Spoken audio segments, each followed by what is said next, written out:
오늘은 15일의 분량입니다.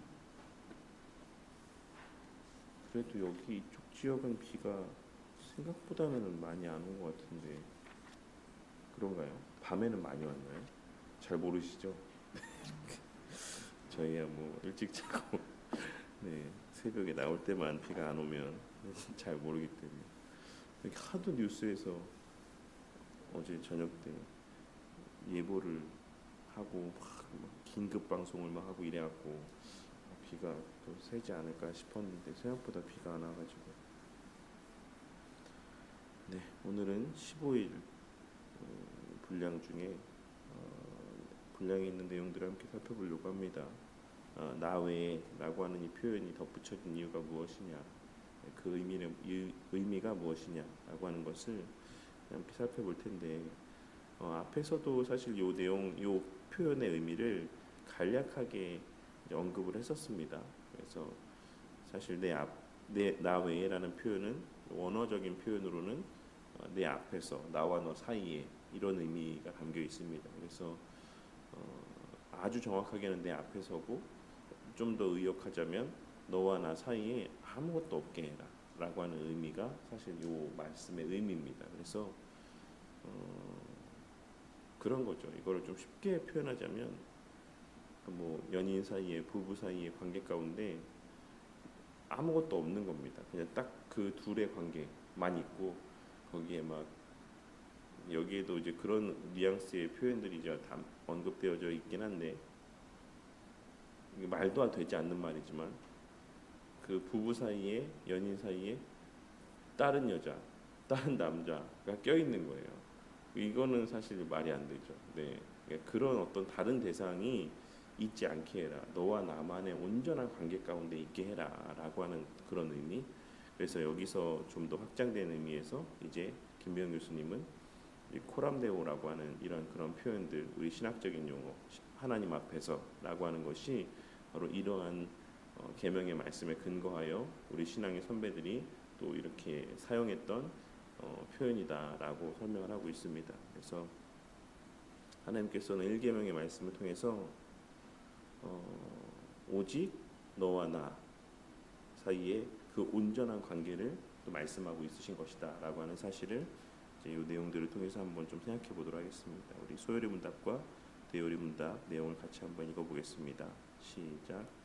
제1계명에 있는 나 외에라는 말씀이 특별히 가르치는 것은 무엇입니까?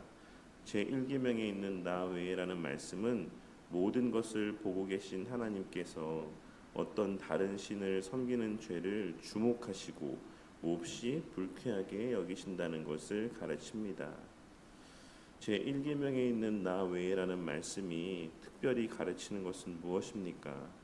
1계명에 있는 나 외에 혹은 내 앞에서라는 말씀은 모든 것을 보고 계신 하나님께서 어떤 다른 신을 섬기는 죄를 특별히 주목하시고 몹시 불쾌하게 여기신다는 것을 가르칩니다. 그러므로 이 표현은 이런 죄를 단념시키며 그 죄가 가장 파렴치한 도발 행위임을 더욱 드러내는 논거가 됩니다. 또한 우리가 주님을 섬기는 그 어떤 일이든지 그분의 목전에서 하도록 설득하는 하나의 논거가 됩니다. 관련된 말씀 같이 읽어보도록 하겠습니다. 시작. 우리가 우리 하나님의 이름을 잊어버렸거나 우리 손을 이방 신에게 향하여 폈다면 하나님이 이를 알아내지 아니하셨으리이까. 무릇 주는 마음의 비밀을 아시나이다. 그가 내게 이르시되 인자야 이제 너는 눈을 들어 북쪽을 바라보라 하시기로 내가 눈을 들어 북쪽을 바라보니 제단문 어기 북쪽에 그 질투의 우상이 있더라. 그가 또 내게 이르시되 인자야 이스라엘 족속이 행하는 일을 보느냐. 그들이 여기에서 크게 가증한 일을 행하여 나로 내 성소를 멀리 떠나게 하느니라. 너는 다시 다른 큰 가증한 일을 보리라 하시더라. 내 아들 솔로몬아 너는 내 하나님 아버지의 하나님을 알고 온전한 마음과 기쁜 뜻으로 섬길지어다. 여호와께서는 모든 마음을 감찰하사 모든 의도를 아시나니 내가 만일 그를 찾으면 만날 것이요 만일 내가 그를 버리면 그가 너를 영원히 버리시리라. 아멘. 그래서 소요리 문답의 내용에서는 이제 다른 신을 섬기는 것을 하나님께서 주목하신다. 그러니까 주목하신다라는 표현이 되게 중요하죠. 그래서 언제나 우리가 이제 하나님만을 의지하고 하나님 생각만을 하고 있는지를 늘 지켜보고 계신다라는 겁니다. 그러니까 이게 어떻게 보면 우리가 연인 사이에서도 너무 이렇게 일거수일투족을 이렇게 어디 있나 뭐 하나 뭐 이런 거를 이렇게 체크하는 거에 대해서 되게 막 이런 구속감 이런 것들을 막 느끼잖아요.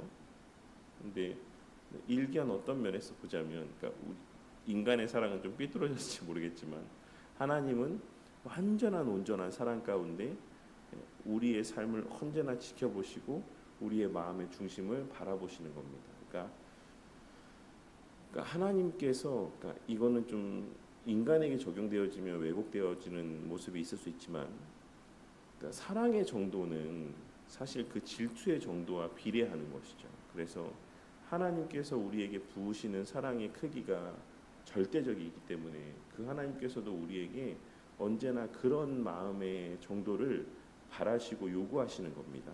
그러니까 그 정도로 우리의 어떤 마음들을, 우리의 어떤 그 존재적인 하나님을 향한 사랑의 모습들을 귀하고 가치 있게 여기신다라는 것이죠. 그래서 언제나 우리가 얘가 정말 나만 보고 있나, 나만 생각하고 있나, 이런 모습들을 주목하고 계신다라고 하는 것을 이제 말씀하고 있는 것이고, 데요리 문답의 내용에 보시면 이제 특별히 주목하신다. 그 다른 신들을 섬기는 죄에 대해서 특별하게 주목하신다. 그리고 몹시 불쾌하게 여기신다. 라고 말씀하고 있습니다. 그래서 이게 특별히 이제 가증한 어떤 파렴치한 행위다라는 사실을 전에도 제가 이런 예시를 들어서 설명을 드렸었는데, 뭐 우리가 다 성인이니까 하나님 앞에서의 지금 하나님께서 말씀하고 있는 이 내용들, 질투의 우상이 있고 에스겔 말씀에서의 말씀하고 있는 내용들이나 이런 모습들은 사실 우리가 인간적인 관점에서 설명을 하자면, 우리가 이해할 수 있는 그 관점 하에서 설명을 하자면, 그것도 모자르지만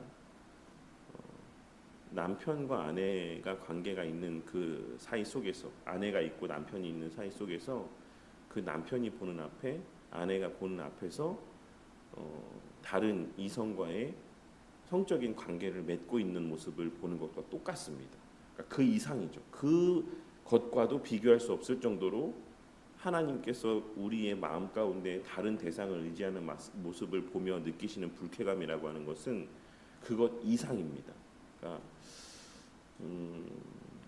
이제 저도 종종 이제 그런 이야기들을 듣는데, 뭐 정말 막 몸이 떨린다, 막 이런 생각만 해도 뭐 이런 것들을 사실 뭐 상상도 할 수 없는 일이죠. 그거를 뭐 다른 장소, 다른 공간에 내가 보지 못한 그런 곳에서 그런 일들이 있었다라는 것을 상상만 해도 막 몸이 떨리고 뭐 치가 떨린다고 표현하죠. 그런 것들을 우리가 이야기하는데,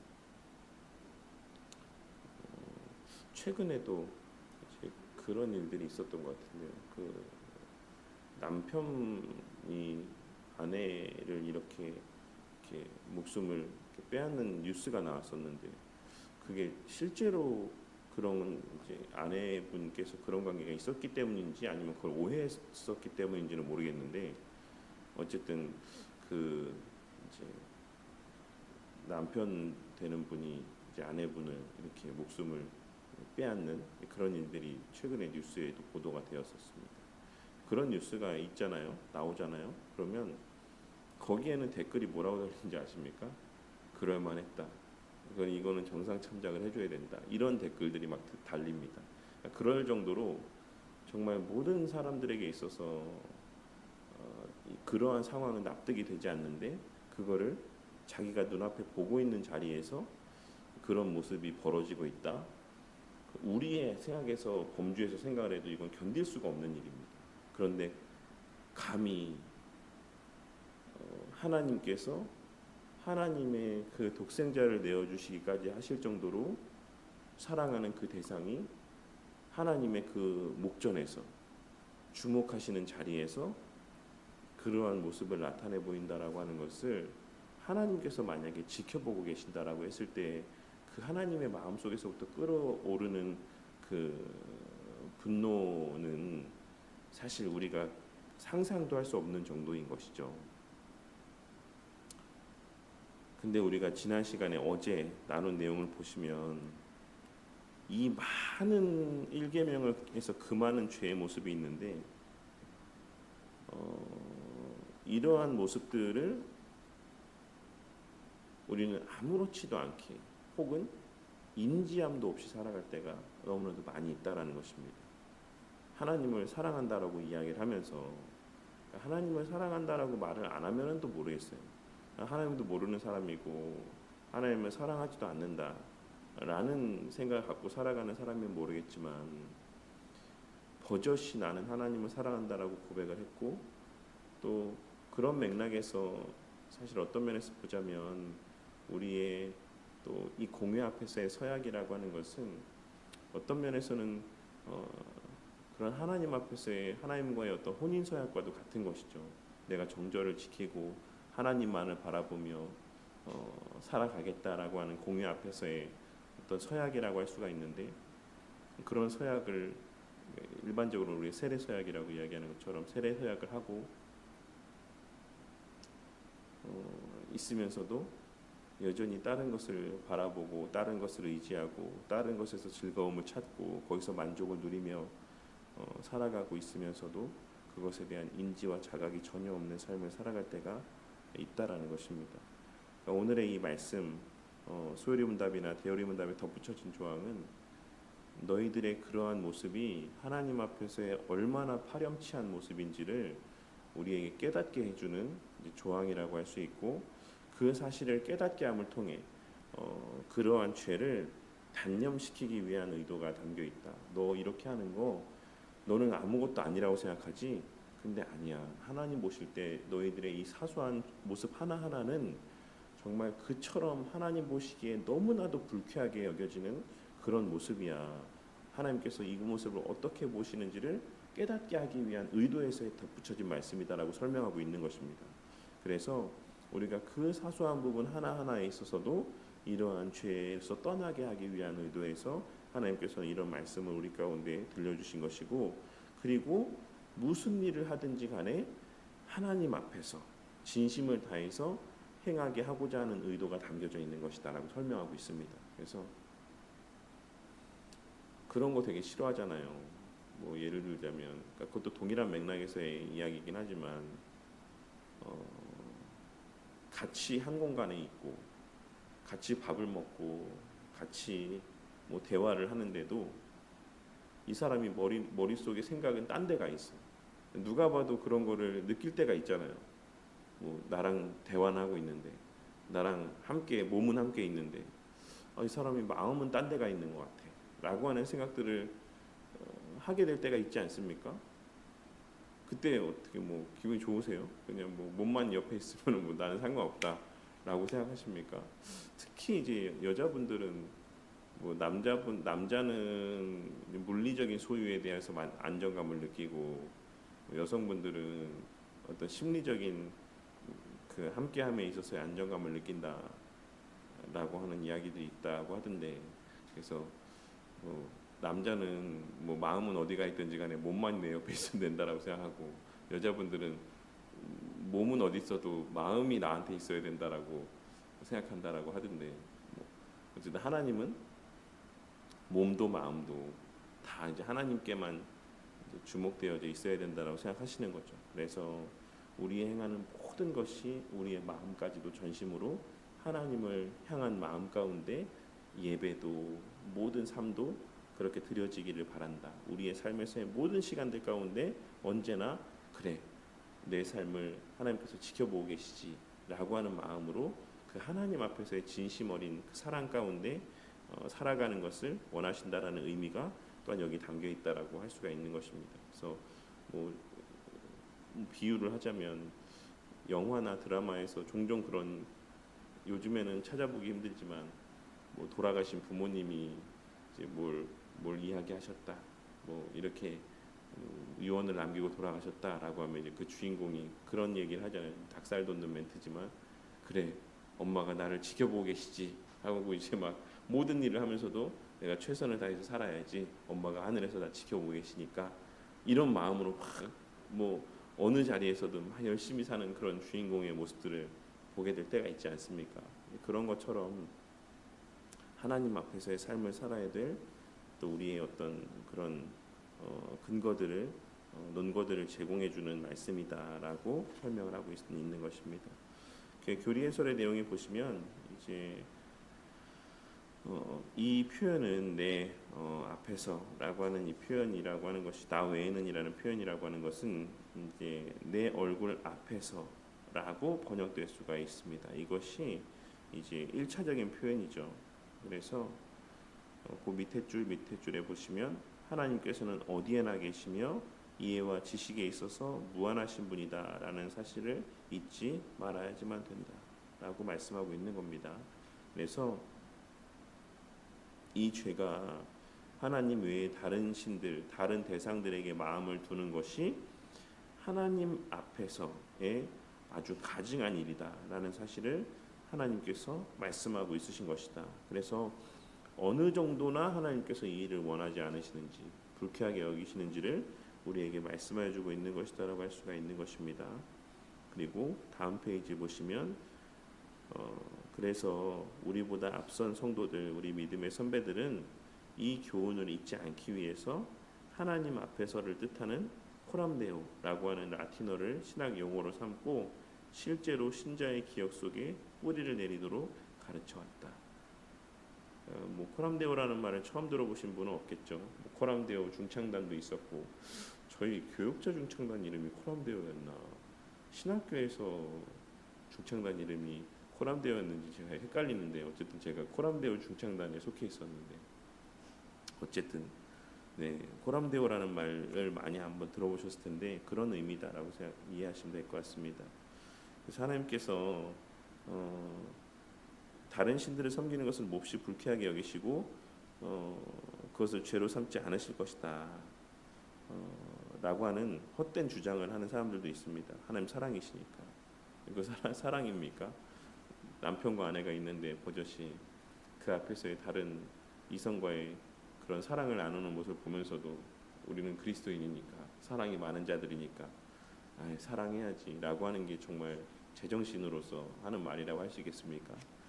본인도 그러하지 못하면서 그와 비교할 수 없는 우리를 향한 절대적인 독점적 사랑을 베푸시고 요구하시는 하나님 앞에서의 우리의 행위가 죄가 되지 않는다, 불쾌하게 여기시지 않을 것이다 라고 이야기하는 것은 그가 얼마나 하나님에 대해서 또 오해하고 있는가라고 하는 것을 또 보여주는 무지성의 발언이라고 할 수가 있죠. 밑에서 네 번째 줄에 다섯 번째 줄 제1계명의 내 얼굴 앞에서라고 하는 표현을 더하신 것은 사람이 이러한 악을 범하여 하나님께 큰 진노를 받지 않도록 보호하시기 위한 것이다 라고 이제 말씀을 하고 있습니다. 하나님과의 우리 사이의 관계는 언약적 관계이기도 하지만 단순히 어떤 그런 누군가와 누군가가 계약을 맺듯이 맺어진 어떤 그러한 어떤 업무적인 관계와 같은 그런 어떤 딱딱한 그러한 관계가 아니라 정말 정서적인 부분에 있어서도 완전한 어떤 하나됨을 말씀하고 있는 관계라고 할 수가 있죠. 그런 맥락에서 하나님께서 그 일을 얼마나 불쾌하게 여기신지를 말씀함을 통하여서 그 언약을 파기함을 통해 받게 될 진노를 또 받지를 않기를 원하시는 마음들이 담겨 있다라고 할 수가 있습니다. 그래서 아담과 하와에게 이제 복음의 기초나 새가족반을 할 때 예전에 할 때도 늘 말씀드렸던 내용인데 하나님께서 아담과 하와에게 너희들이 이 언약을 깨뜨리면 정령 죽을 것이다 라고 하는 사망으로 죄를 금하신 것, 그 행위를 금하신 것은 두 가지의 의미가 있죠. 그것이 갖고 있는 함의, 그 죄가 갖고 있는 가치, 함의가 얼마나 큰지를 말씀하고 있는 것과 동시에, 물론 이제 실제적인 결과를 말씀하고 있는 것이기도 하지만 그것이 그러한 결과들을 초래하는 것을 말씀해 주신 것에는 그 죄가 얼마나 큰지를 말씀해 주고 있음과 동시에 또한 그 상대방이 그 죄를 범하지 않기를 바라는 마음들이 거기에 담겨 있다라고 할 수가 있습니다. 그 또한도 사랑의 마음인 거죠. 은혜인 것이고, 예를 들자면 그 최근에도 서울의 어디 은평구에서 이제 초등학교 저학년 1, 2학년이었던가 남매가 뭐 정확히 이제 화재 원인이 발견되지는 않았는데 초등학교 1, 2학년이었던 것 같아요. 오빠랑 동생이었던 것 같은데 아빠가 안 계신 저녁 때 불이 나가지고 둘이 화상으로 죽었다라고 하더라고요. 단순히 연기로만 죽었던 게 아니고, 요 최근에 들어서 이제 아이들만 집에 있다가 화재가 나고 그로 말미암아서 이렇게 목숨을 잃게 되는 경우들이 좀 여러 차례 있었는데, 그러니까 저희도 그런 뉴스들을 종종 보다 보니 저희 아이들에게 항상 하는 얘기 중에 하나가, 어떤 일이 있어도 어른이 없을 때, 엄마 아빠 없을 때는 불을 쓰지 마라, 이런 이야기들을 항상 하거든요. 그리고 엄청나게 경고를 하죠. 뭐 진짜 뭐 엄마 아빠 없을 때 불로 하는 거 하기만 해봐, 막 이렇게. 그런 경고들을 하는 이유는 그로 말미암아서 그가 겪게 될 수 있는 위험성을 방지하기 위함이라고 할 수가 있는 거지, 그거를 혼내기 위한 목적에서 어차피 불 쓸 거니까 내가 요거 이렇게 얘기해 놨다가 나중에 엄청나게 내가 혼내야지, 이런 마음으로 그런 경고를 하는 부모는 없죠. 그러니까 마찬가지로 하나님께서 이와 같이 너 내가 진짜 이거 싫어해, 내가 이거 진짜 불쾌하게 생각해 라고 말씀하시는 이유는 그로 말미암아 또한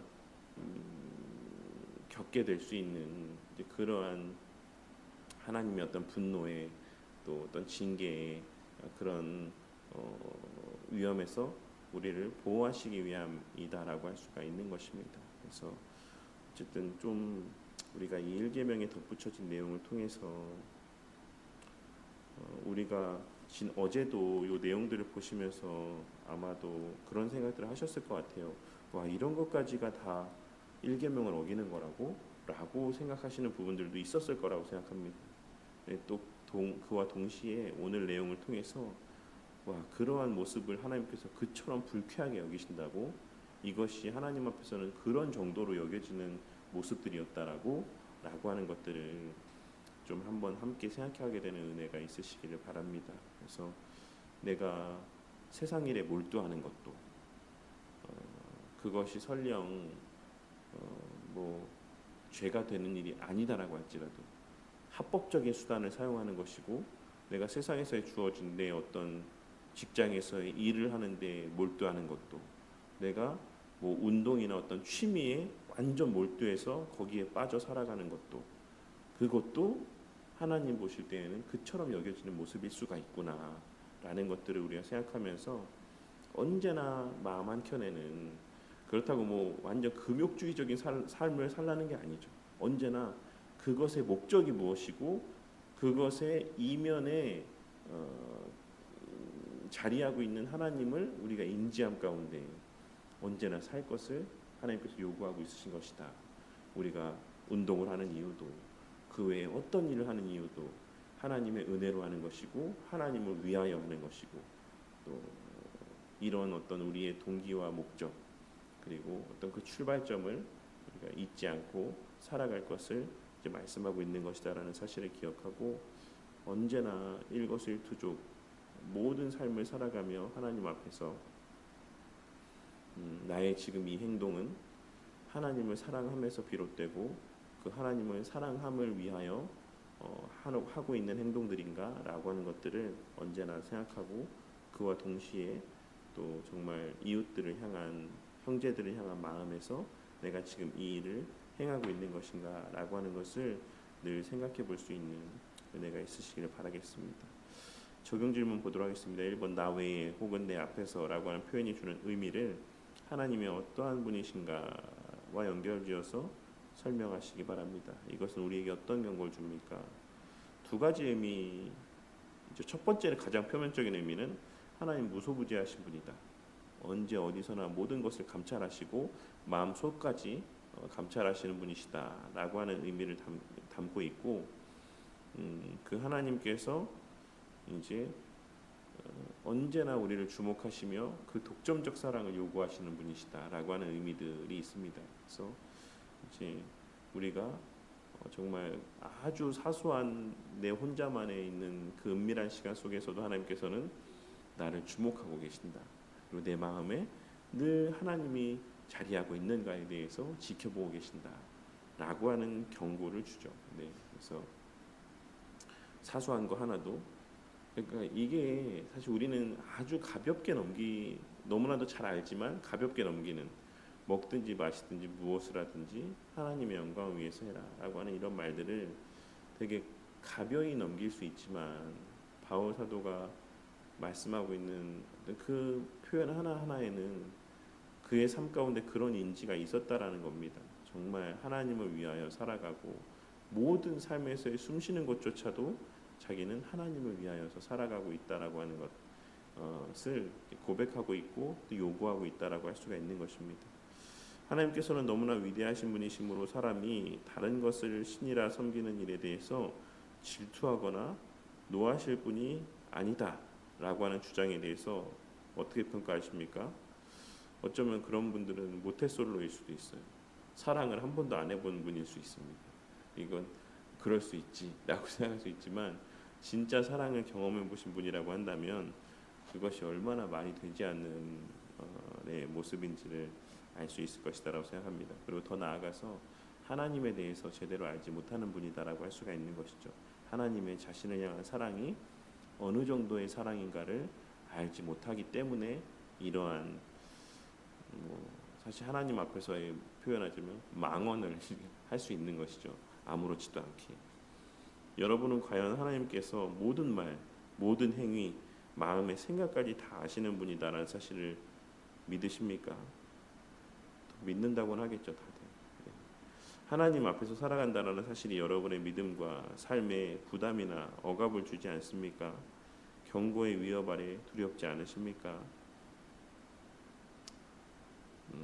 두려워해야 되는데 사실은 두려움 없이 살아갈 때가 많죠.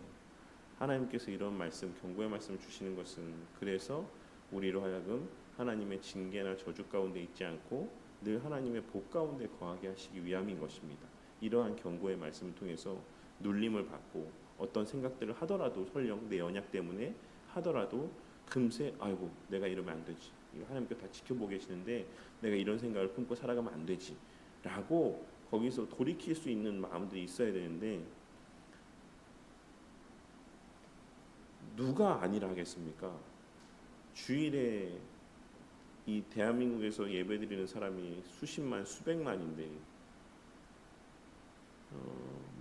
수치상으로 보면은 한 1,000만 가까이 될 수도 있죠. 한 20% 정도가 그리스도인이라고 이야기를 하니까 그 1,000만 명이 되는 사람들 가운데 한 사람 한 사람 붙잡고 하나님이 성도님의 마음과 생각, 모든 삶에서의 일거수일투족을 다 아신다고 생각하십니까? 모른다고 생각하십니까? 라고 물어보면 그 가운데 누가 모른다, 하나님은 감찰하지 않는다 라고 대답할 수 있는 사람이 누가 있습니까? 근데 그 1,000만 명의 사람이 자신이 이야기하는 것처럼 하나님을 그와 같이 인지하고 살아가는가라고 물어보면 그렇지 않을 거라고 저는 생각해요. 하나님 계시지 않는 것처럼 실천적인 무신론 가운데 살아가는 사람들이 너무나도 많죠. 이 내용을 좀 우리가 좀 한번 자신에게도 물어봤으면 좋겠어요. 하나님 앞에서의 살아간다라는 사실이 여러분의 삶에서의 부담이나 억압이 됩니까? 그런 거룩한 부담감들이 있습니까? 눌림들이 있습니까? 경고의 위협 아래 갖게 되는 이 거룩한 두려움들과 경외함의 마음들이 있습니까? 삶에서? 라고 우리에게 스스로에게 한 번쯤 물어봤으면 좋겠습니다. 4번에 1계명의 나 외에 혹은 내 앞에서 라는 표현을 붙여두신 것은 1계명을 반드시 순종할 것을 강조하면서 그것의 불순종에 대한 경고를 말씀하고 있는 겁니다. 그러나 그것이 오히려 여러분을 보호하시는 하나님의 사랑이다 라는 사실을 이해하십니까? 그렇게 고백할 수 있습니까? 해야 됩니다. 네. 우리가 때로는 그렇게 막 사람들이 우리를 억압하는 것, 이성이 자신을 막 억압하는 거를 난 좀 이렇게 구속받지 않았으면 좋겠다라고 생각할 수도 있지만, 반대로 완전한 방임 가운데 있는 것, 뭘 하든지 간에 나는 신경 쓰지 않는다라고 이야기하는 것을 우리는 과연 사랑이라고 이야기할 수 있을까라고 하는 것에 대해서도 좀 생각해 볼 수 있었으면 좋겠습니다. 어쨌든 우리의 육신적인 생각과 어떤 이해로는 그 하나님의 말씀이나 어떤 그 요구하시는 폭, 이런 또 말씀에 담겨 있는 그 의미의 깊이와 넓이를 다 알 수 없지만, 어쨌든 하나님께서 이 말씀을 통해서 하나님께서 우리를 어느 정도로 사랑하시는가라고 하는 것을 말씀해 주고 있으신 것이고, 하나님께서는 그 안에만 거하며 내 앞에서만 살아가면 되는데, 나와의 온전한 관계 속에서만 살아가면 이 땅의 모든 은혜들은 사실 부차적인 것들이고 정말 그 어떤 것으로도 대체할 수 없는 그 충만한 복과 은혜 가운데 살아갈 수 있는데, 자꾸 한눈을 팔려 하는 우리를 향해서 하나님께서는 이제 그러하지 않게 하시기 위해서 이와 같이 말씀하고 있으시다라는 사실을 우리가 기억하고, 물론 저도 그렇고 우리 모두가 우리의 연약함으로 인해서 다른 것들에 한눈 팔고 하나님께서 말씀하신 것들을 어기는, 그와 어긋나는 삶을 살아갈 수 있죠. 그렇지만 이 하나님의 그 언제나 우리 삶을 주목하고 계신다는 말씀의 의미가 언제나 우리 가운데 좀 상기되어지는 은혜가 있으시기를 바랍니다. 이 시간 정말 코람데오, 말로만 이야기하는 코람데오가 아닌 정말로 그 삶의 일거수일투족을 하나님께서 지켜보고 계신다라는 사실을 기억하고, 말 한마디, 행동 하나하나를 함에 있어서도 사람들보다 하나님을 더 의식하고 그 하나님 앞에서의 온전한 신앙의 삶을 살아가는 저와 우리 모두가 될 수 있기를 위해서 이 시간 함께 기도하도록 하겠습니다. 그래서 이 코람데오의 모습을 가장 잘 우리 가운데 보여주는 그런 예표적 인물 가운데 하나가 요셉이라고 말씀드렸죠. 요셉이 이방에서 팔려온 아주 어린 나이에 아무것도 아닌, 그런 세상의 관점에서 보자면 그냥 무가치한 그러한 한낱 어린 종에 불과했는데, 그 요셉의 삶을 보며 하나님이 그와 함께 하심을 보았다라는 고백이 나왔을 때에는 그가 그에게 맡겨진 그 정말 사소한 일, 그 이방에서 팔려온 그 어린 나이의 종한테 얼마나 대단한 일을 맡겼겠습니까? 그냥 물이나 길어오고 청소나 어떤 사소한 어떤 이런 일들이나 맡겼겠죠. 근데 그 일들을 행하는 요셉을 보고 하나님의 함께 하심을 보았다라고 이야기하고 있는 성경의 서술은, 그가 그 사소한 일 하나하나도 얼마나 그가 하나님 앞에서 행동하였는가라는 것을 또한 보여주는 하나의 실제적인 예시라 할 수 있고, 또 그러한 요셉의 모습은 사실 요셉 자체가 뛰어나거나 훌륭한 인물이었기 때문이 아니라 그가 갖고 있는 예수님에 대한 예표적인 모습들을 보여주는 것이죠. 예수님께서 언제나 하나님 앞에서의 삶을 사셨다, 당연한 것이지만 그러한 것을 우리가 상기하며 우리 또한 그 그리스도 안에서 성삼위 하나님 간의 온전한 연합 간에 서로가 서로를 향해 존재하시는 그 하나님과 같이 우리도 이제는 하나님의 그런 주목함을 받는 대상이 되었고, 우리도 마땅히 또 그러한 삶을 살아야 되는 존재가 되었다. 이것이 얼마나 복된 일입니까? 제가 최근에 받았던 책 중에 사람이 믿어 하나님이 된다, 이런 얼토당토 않는 제목을 쓴 성도들을 이단으로부터 보호하는 책이라고 하면서 그 제목 자체가 이단스럽죠. 네. 그런 책을 쓰시는 분도 있긴 한데, 그러니까 우리가 완전 하나님은 아닐지라도 그리스도 안에서 그 성삼위 하나님 간의 그 연합의 관계 가운데 들어가는 거예요. 지금 이 말은 그걸 말씀하고 있는 겁니다. 무슨 말인지 아시겠습니까? 성삼위 하나님이 항상 어떻게 존재한다라고 말씀드렸습니까? 성부 하나님은 성자와 성령 하나님을 향해, 성자 하나님은 성부와 성령 하나님을 향해, 성령 하나님은 성부와 성자 하나님을 향해 이 세 분이 온전한 서로를 주목하는 삶을 살아가고 계세요. 그게 영원전부터 영원까지 삼위 하나님 간의 완전한 한몸됨의 관계입니다. 그런데 우리가 그리스도 안에서 그 관계 가운데 들어간 거예요. 그래서 우리는 그 그리스도 안에서 언제나 하나님의 주목하심의 대상이 된 겁니다. 이것이 얼마나 큰 은혜인가를 우리가 생각해 볼 수 있어야지만 돼요. 그래서 뭐 그런 것도 있잖아요. 노래 중에 너만 보인단 말이야. 뭐 그런 노래가 있지 않습니까? 그게 뭐 꽃보다 남자에 나온 노래인가요? 그런 거죠. 하나님께서 언제나 우리만 보이는 거죠. 근데 그것이 인간이 피조물 된 우리가 누릴 수 있는 얼마나 극치의 은혜인가라고 하는 것을 기억하고, 또 그에 걸맞는 또 우리에게 또 요구되어진 바를 기억하며 늘 그 복 가운데 살아가는 자들이 되기를 위해서 이 시간 함께 기도하도록 하겠습니다. 그리고 오늘 수요 예배가 있습니다. 말씀도 잘 준비해서 또 말씀의 은혜가 있는 또 시간 되기를 위해서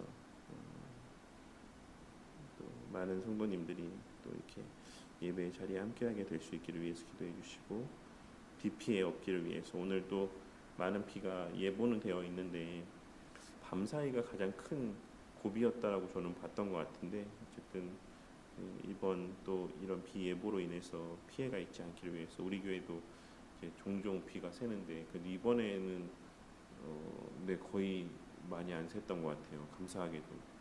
그래서 어쨌든 올 여름 장마도 또 잘 넘어갈 수 있도록 위해서, 그리고 우리 성도님들 또 안전 위해서 기도해 주시고, 우리 교회가 준비하고 있는 일들과 또 우리 성도님들 각자 또 가정마다 개인마다 기도하고 있는 기도 제목들 위해서 함께 기도하고, 각자 또 개인적인 기도 제목들 위해서 기도하고, 네, 오늘 하루를 또 시작하도록 하겠습니다. 기도하시겠습니다.